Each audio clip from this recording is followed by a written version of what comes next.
Historia escrita y narrada por Alberto Rodríguez.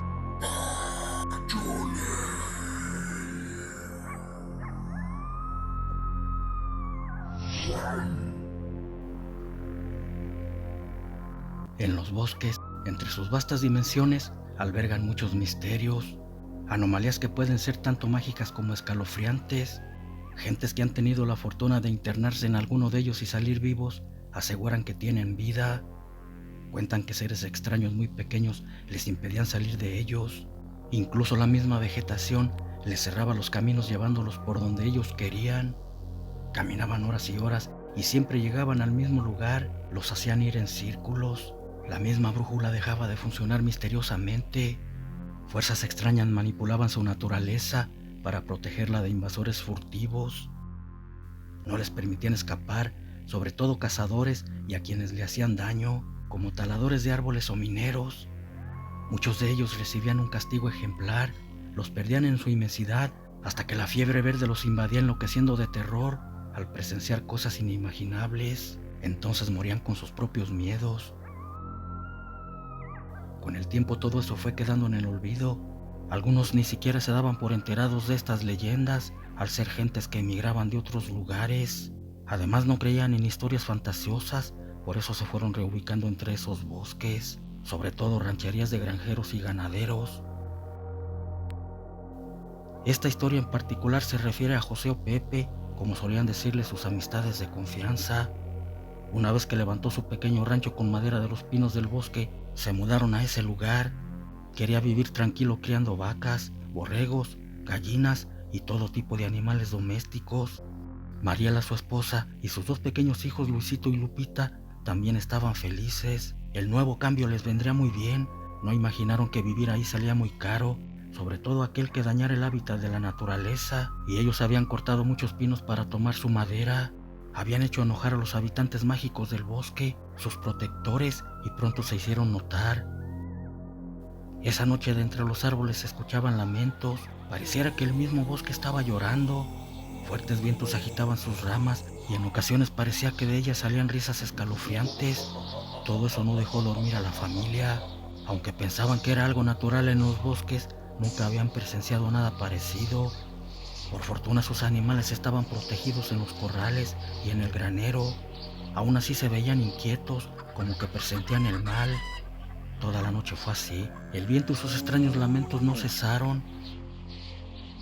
Por la mañana todo amaneció en calma, cantidad de pájaros volaban tranquilamente y los animales silvestres corrían entre las hojas o subían a los árboles. No parecía que la noche había estado caótica.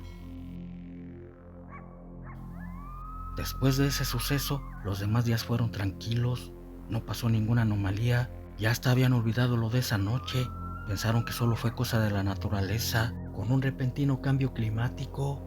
Pero en la noche siguiente en el gallinero, las plumíferas nerviosas empezaron a hacer escándalo.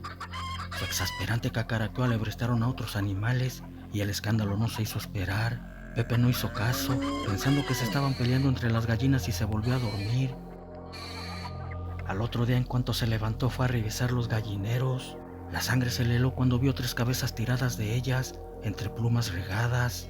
Contó todas las gallinas y le faltaban 4.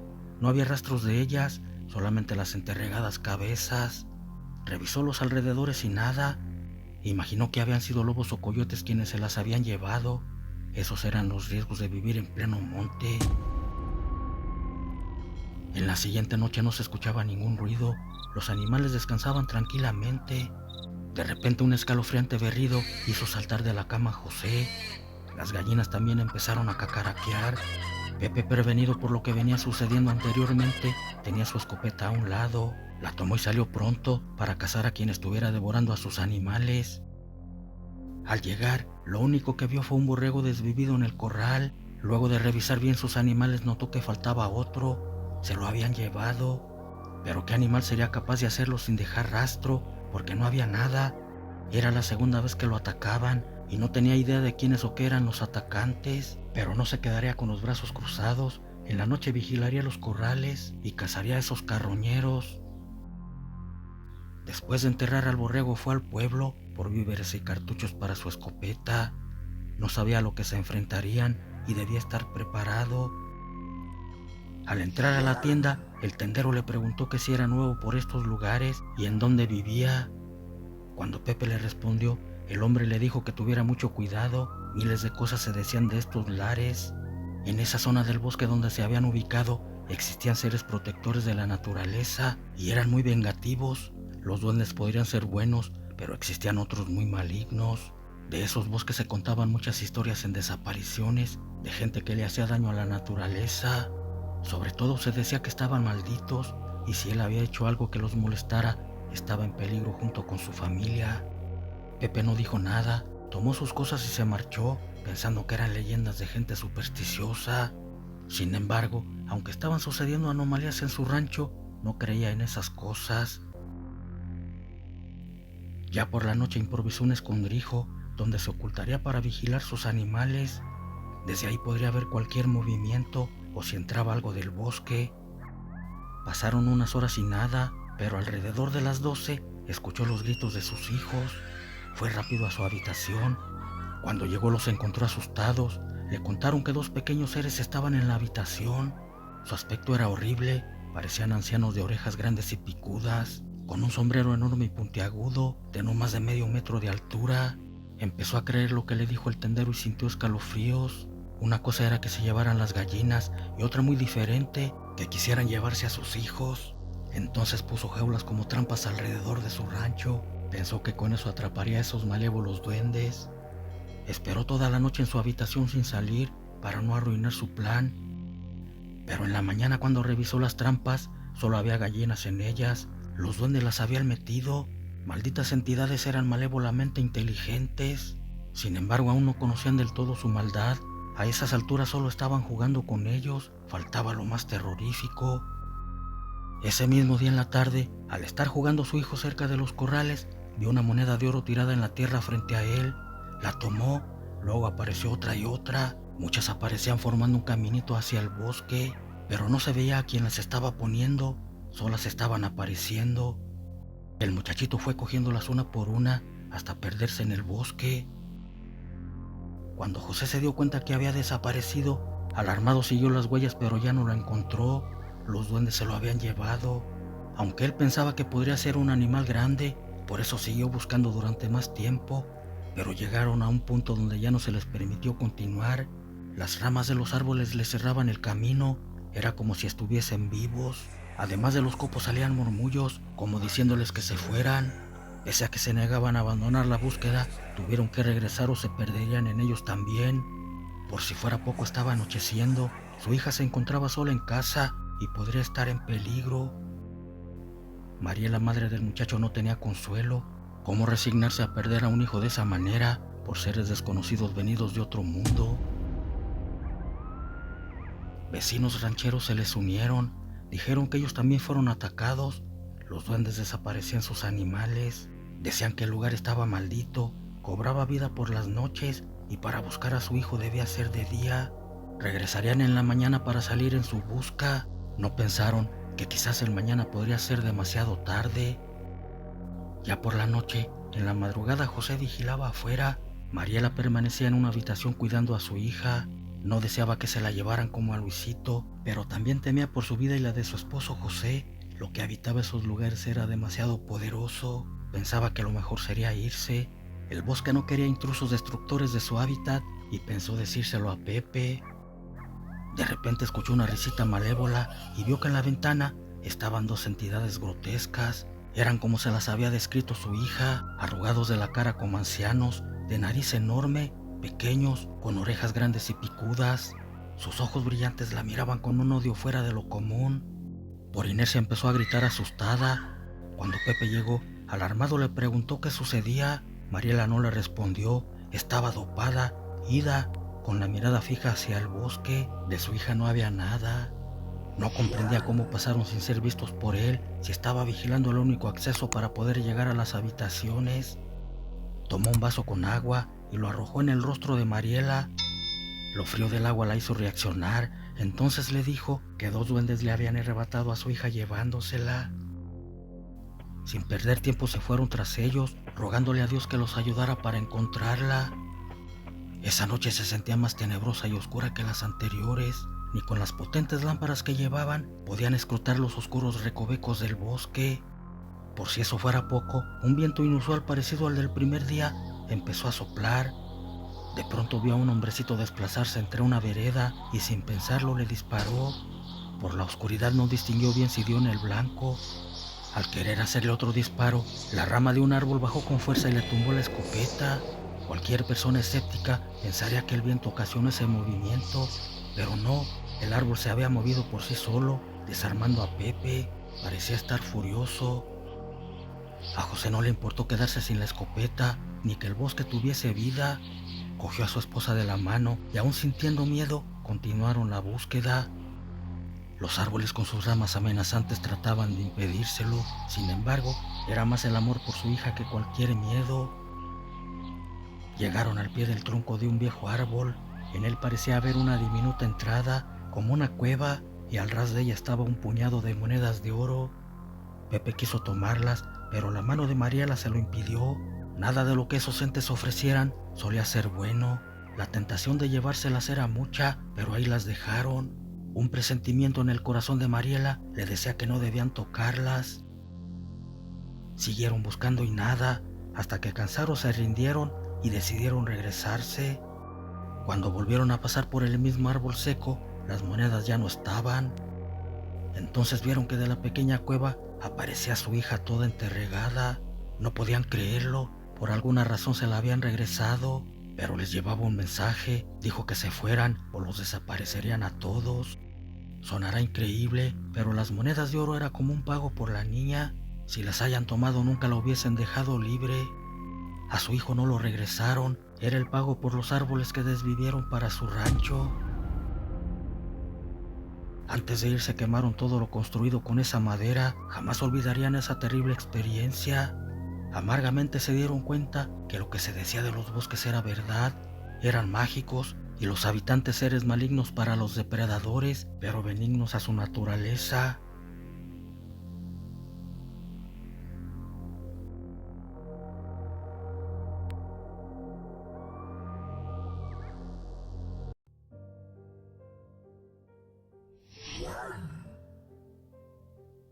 Voy a contarles una de tantas historias paranormales que me han sucedido, algo muy escalofriante.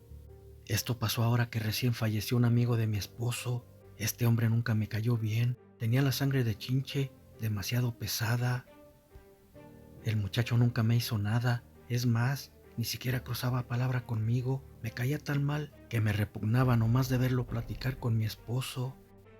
Ahora su muerte lo estaba afectando mucho debido a su amistad, por la forma tan horrible que murió.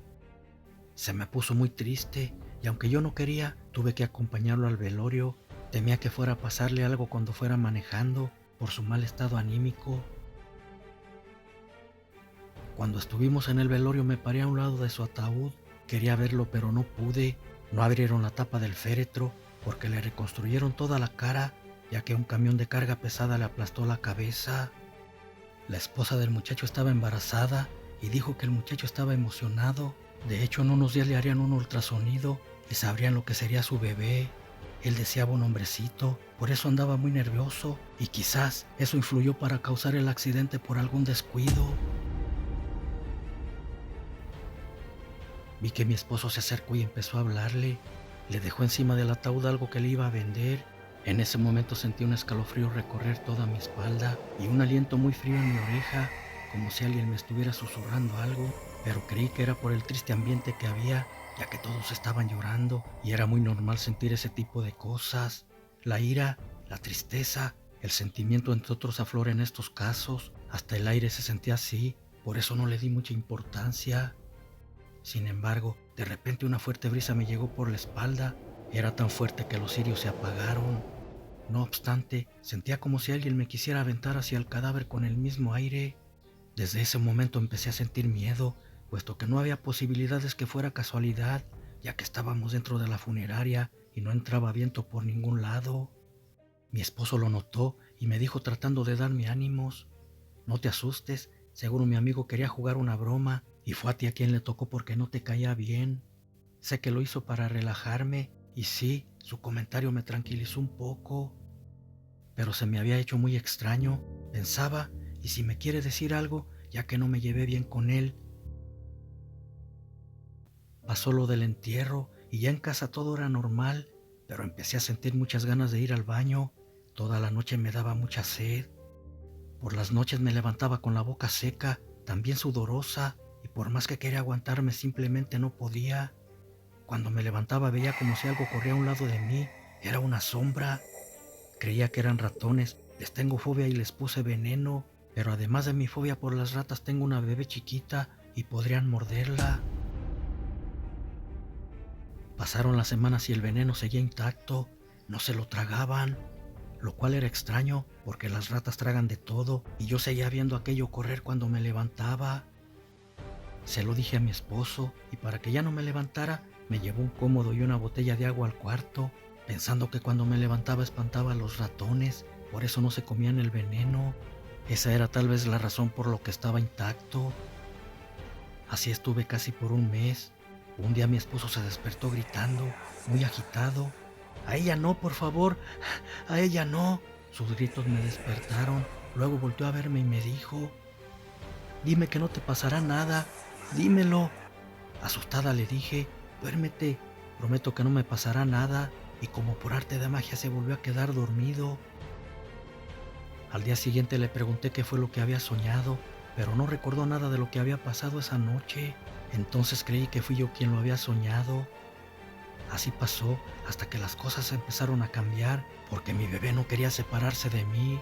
Si la ponía en su andadero o en su fijo comenzaba a llorar, como si algo le picara o si alguien más la cargara, porque lloraba como si le hicieran algo. Ya no sabía qué hacer, me estaba volviendo loca. Fue raro, porque antes mi hija era muy tranquila, dormía toda la noche sin quejarse y solo me pedía 3 tetas de fórmula. Le daba su biberón y se quedaba profundamente dormida. Por eso se me hacía extraño que desde que regresamos del entierro del muchacho había cambiado. Solo deseaba abrazos, no quería ni tocar la cama porque lloraba como si alguien la molestara. La llevé con un médico y él nos explicaba por qué se portaba así mi bebé, ya que era una niña muy tranquila y risueña. Ahora ya hasta ojeras tenía y comía muy poco porque se quedaba dormida en mis brazos. Adelgazó tanto que creí la perdería. El médico, desesperado, ordenó que fuera a hacerme un ultrasonido, creyendo que estaba embarazada. Aunque decía que la ciencia no cree en supercherías cuando dicen que los bebés se ponen así, chipil, por la llegada de otro bebé. Pero al ver que la niña estaba muy mal, me mandó a que me lo hiciera. De inmediato fui, pero no lo estaba. Era inexplicable lo que mi niña tenía. Fue aún más peor cuando a mi esposo lo cambiaron al turno de noche. Entraría a las 10 de la noche y saldría hasta 6 o 7 de la mañana. Le supliqué y le rogué que rechazara la oferta porque lo necesitaba conmigo en las noches, ya que la bebé me estaba volviendo loca. No podía dormir nada y lo poco que descansaba era sentada con ella en brazos. Él no me creyó, pues sabía que nuestra hija era muy tranquila y solo dijo: «Relájate, Chintola, entiende que me pagarán más. Es un turno más pesado y nadie quiere trabajar. Si acepto me subirán el sueldo». No lo podía creer, cómo era capaz de dejarme sola cuando más lo necesitaba. Pero me tranquilicé, pensando que por lo cansada estaba siendo egoísta, iba a desperdiciar una oportunidad y pensé que solo sería una temporada. Además podríamos ayudarnos con ese dinero extra. Desde ese momento comenzó todo. Mi esposo se despedía a las 10 y mi niña por fin después de casi un mes quiso dormir en su cuna. La recosté, puse mi mano para que me sintiera. Dejé al alcance el biberón, la fórmula y el termo con agua caliente. Así no habría necesidad de levantarme a la cocina. Estaba tan feliz de que por fin podría recostarme y cerrar los ojos. En cuanto los cerré me quedé bien dormida. Sin embargo, mis sueños no eran buenos. En ellos se manifestaban 2 gatos, cada uno comiéndose la cabeza de una rata grande, y las ratas desesperadas se paraban sin cabeza y corrían. Era algo tan extraño y horrible que corrí y llegué al pie de una puerta pesada de madera roja muy brillante. Dicen que la curiosidad mató al gato, así que traté de despertar, pero no podía. Imagino por lo cansada que estaba. La puerta se abrió dando un fuerte golpe y lo vi. Ahí estaba el amigo de mi esposo, todo reconstruido, en el ataúd de su velorio. Era tan extraño verlo, porque como dije antes, el ataúd estaba cerrado, nadie lo vio. Solo decían que estaba cocido y así lo veía cosido por todos lados, con el hueco en sus ojos. No le pudieron reconstruir sus párpados. Sentí que me congelaba sin poder moverme. Solamente salió de mis labios su nombre y me sonrió. Entonces el llanto de mi bebé me despertó. Estaba privada por esa pesadilla. No sé cuánto tiempo estuvo llorando, sin poder escucharla por el sueño tan profundo que tenía. Rápido reaccioné y la abracé con mucha fuerza, recostándola en mi pecho para que sintiera el latir de mi corazón y se tranquilizara. Siempre lo hacía cuando lloraba y eso la dormía. Comenzó a sentirme, pero de nuevo ya no quiso que la acostara en la cama. Creí que era mi culpa por no haberla escuchado cuando lloraba, y para ser sincera, yo también tenía miedo de recostarla y volver a quedarme dormida. Con ese temor me recargué en la cabecera de la recámara y ahí la tuve entre mis brazos. Mi hija me daba tranquilidad y estabilidad emocional, ya que sin ella yo creo que esa noche hubiera perdido la cordura, porque de repente escuché claramente que abrían la puerta. Me alegré tanto, creí que mi esposo había pensado en mí y se había venido de su trabajo. Creyendo que era él, le dije: «Ven, estoy despierta esperándote con la nena». Nadie me respondió. Esperé unos minutos y volví a llamarlo por su nombre, pero fue lo mismo, no me respondieron. Un escalofriante silencio envolvía la habitación. Cuando me iba a parar abrieron la puerta, luego la cerraron bruscamente, como si alguien hubiese salido. Entonces sentí mucho miedo. Me asusté pensando que se habían metido a robar y yo indefensa con mi bebé en brazos. Pensé, ¿cómo es posible si nadie tiene llaves? Se me vinieron 1000 películas de terror a la cabeza. Desde que mi esposo había tirado las llaves, o incluso que había tenido un accidente y por eso otra persona traía las llaves. Sentí escalofríos al pensar que su amigo el difunto quisiera jugarme una broma ahora que estaba sola. Fue un pensamiento descabellado, pero no lejos de la realidad. Abracé a mi bebé y como tonta me quedé congelada por el miedo sin saber qué hacer. Llamé a mis papás pero no me contestaron, mis hermanas tampoco, y era raro porque la mayor duerme hasta con el celular en el pecho, ya que trabaja en un hospital, la llaman a cualquier hora por alguna emergencia. Al no contestarme entré en pánico y le marqué a mi esposo. Quería saber que estaba bien y que solo lo había alucinado por mi falta de descanso, pero me contestó una voz quebradiza que me decía: «Sí, es cierto, fue él». Colgué el teléfono inmediatamente. Era la voz de la viuda y pronunció las mismas palabras que le dijo a mi esposo cuando su amigo falleció. No podía creerlo y me quedé aún más helada, muy aterrada. ¿Cómo era posible que contestara a la esposa del muchacho si le llamé a mi esposo? En eso me regresó la llamada y me dijo: «Oye, ¿qué te pasa? Estoy como loco gritándote, bueno, hay alguien ahí y solo se escucha tu respiración agitada. ¿Está bien la niña y tú? Me dejaste asustado». Solo recuerdo que le dije: «No, nada de esto está bien. Necesito que regreses a la casa enseguida. La niña no puede dormir y yo, como te lo dije antes, te necesito». Se quedó callado unos segundos. Después me dijo: «No cuelgues, quédate en la línea». «Claro», le contesté, «pero dime qué pasa». No me dijo nada, pero todo el camino de su trabajo a la casa escuché que ya venía. Cuando llegó lo vi entrar con cara de espanto, la misma cara que yo tenía unos segundos antes de que me regresara la llamada. Al entrar me dijo: «¿Qué fue lo que me decías por teléfono?». Se escuchaba desesperado, alarmado, incluso molesto. Yo me quedé trabada y le dije: «Nada, amor, perdóname, solo tenía miedo y quería que regresaras». Él me dice: «No, mi amor, no solo me dijiste eso, me estabas jugando una broma, ¿no es así?». Súper sacada de onda me le quedé viendo, tratando de recordar qué más le había dicho. Al ver mi cara de confundida me dijo: «Está bien, amor, te contaré. En mi trabajo las cosas tampoco andan bien. Mi jefe habló conmigo y me regañó por escribir una historia en el baño, cosa que yo jamás podría haber hecho, y por ello me descontó de mi salario para pagar la pintura y reparación del baño que según él yo ocasioné. Por eso quería hacer horas extras para no preocuparte. Además me han estado hablando al oído, diciéndome cosas que podrían pasar. Suenan sin sentido, pero me están sucediendo. Así que hablé con una medium para que me ayude en esta situación. No quiero volverme loco, y menos volverte loca a ti». Al decir eso sentí que el estómago se me revolvía, pues todo lo que había dicho en realidad estaba pasando y me decía que eran cosas sin explicación. Seguí escuchándolo y me dijo: juro por mi vida que escuché que dijeron claramente con susurros en el teléfono: no te preocupes, viejo, estarán bien conmigo. Era la voz de mi amigo, por eso me vine enseguida. Al decir eso se escuchó un golpe en la puerta y una oleada de frío entró por la puerta de atrás. Yo estaba petrificada. Como pude entré corriendo para ver a mi bebé. Cuando estaba en el cuarto escuché que mi esposo hablaba por teléfono y le decía a alguien que viniera de inmediato. Yo estaba horrorizada, pues la misma figura que veía pasar corriendo ahora estaba en una esquina. Sus ojos penetrantes veían directo a mi bebé. No podía moverme, no sé si del miedo o porque aquella aparición me tenía paralizada. Pasaron algunos 10 minutos cuando mucho, pero fue el tiempo más eterno que había pasado en mi vida. De repente, entre esa fría oleada entró la medium. Era una jovencita de tez pálida y ojos muy angelicales. Parecía un ángel bajado del cielo, o así la veía yo. Rápidamente entró al cuarto y pudo notar la sombra que nos acechaba. Solo dijo: cierren los ojos y tápenselos al bebé, y haga lo que haga, escuchen lo que escuchen, no los abran por nada del mundo. Le tapé los ojos a mi bebé, los cerré yo y comencé a rezar. Es lo que hacemos todos al estar en una situación así. Solamente la oración puede ayudar en estas situaciones.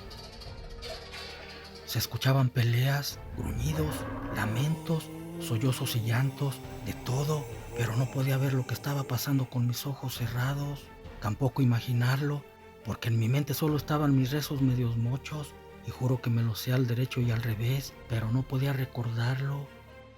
De repente todo quedó en silencio. La medium nos dijo: ábranlos, que tu pequeña también me vea. Al abrir mis ojos la vi toda ensangrentada y rasguñada, pero lo más extraño eran sus ojos. De ser los más bonitos, uno se le transformó en marrón oscuro, y aún sin hallar la explicación a lo sucedido le pregunté: ¿qué fue lo que pasó? Ella solo sonrió y me dijo: ven para que te explique junto a tu esposo. Luego nos dijo: el espíritu que los molestaba era el amigo de tu esposo. Por la forma que murió no trascendió, se quedó en este plano. Al no tener un recipiente o cuerpo, su alma se tornó oscura, porque si no consiguen un cuerpo, las almas son más fáciles de corromperse. Esto puede pasar hasta con el alma de un bebé, aún sin tener maldad, quedando atrapado por alguna cosa que no quieren dejar en nuestro mundo. Si no suben a tiempo, las puertas se cierran y ya no se le vuelven a abrir. Es cuando entra la maldad, porque alguien le ofrece un trato, se hace y se lleva a cabo, querrá apoderarse de la causa u objeto que lo detuvo en nuestro plano, solo espera a que alguien le abra la puerta para poder entrar. Alguien de ustedes sin querer lo hizo y ya dentro se corrompió su alma, pero lo que le detenía aquí era su bebé, no ustedes. Él quería esperar unos días para ver nacer el suyo, pero no pudo porque su esposa no se lo permitió, así que su único alivio era ver al tuyo cómo crecía para poseerlo, por eso estaba encima de ustedes. Como envidiaba el recipiente de tu marido, quería su cuerpo, por eso empezó a usarlo para posesionarse de él. Las cosas que veías en las noches eran sus energías ya corrompidas. Un alma sin cuerpo puede tomar cualquier aspecto o forma, sea chico o grande, y eso fue lo que pasó. No se quería ir, así que tuve que tomar medidas drásticas y le entregué un recipiente que pudiera usar para que lo tomara y se fuera. Pero no pueden estar muy tranquilos, puesto que no saben en qué forma física pueda regresar. Cuando la medium dijo esto me quedé más aterrada. Ahora estamos con el temor de que en alguna amistad, en una mascota o animal pueda habitar su espíritu. Aunque creo es mejor sea físico, a algún alma que pueda controlarte a su manera como lo quiso hacer con nosotros. Todo esto fue tan terrorífico, me hizo comprobar que el amigo de mi esposo sí tenía sangre de chinche en vida.